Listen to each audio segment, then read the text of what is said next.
জান্নাতে খাদিজা রাদিয়াল্লাহু আনহার জন্য আল্লাহ তাআলা কেমন বাড়ি তৈরি করে রেখেছেন জানেন? শুনলে আপনার চোখে পানি চলে আসবে। নবীজির জীবনের সবচেয়ে ভালোবাসার এই ঘটনাটি হারিয়ে যাওয়ার আগে এখনই ভিডিওটিতে লাইক দিয়ে চ্যানেলটি সাবস্ক্রাইব করে নিন। চলুন শুনি। একদিন নবীজি সাল্লাল্লাহু আলাইহি ওয়াসাল্লাম হীরা গুহায় বসে আল্লাহর ধ্যানে মগ্ন ছিলেন। সেই গুহাটি পাহাড়ের অনেক ওপরে ছিল।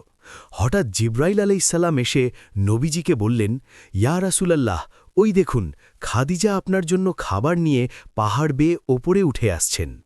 খাদিজা যখন আপনার কাছে পৌঁছাবেন তখন আপনি তাকে স্বয়ং আল্লাহ তাআলার পক্ষ থেকে এবং আমার পক্ষ থেকে সালাম জানাবেন। সুবহানাল্লাহ! একবার ভাবুন, স্বয়ং আসমান ও জমিনের মালিক আল্লাহ তাআলা যাকে সালাম পাঠাচ্ছেন তার মর্যাদা কত বিশাল। এরপর জিব্রাইল আলাইহিসসালাম নবীজিকে আরেকটি চমৎকার খবর দিলেন।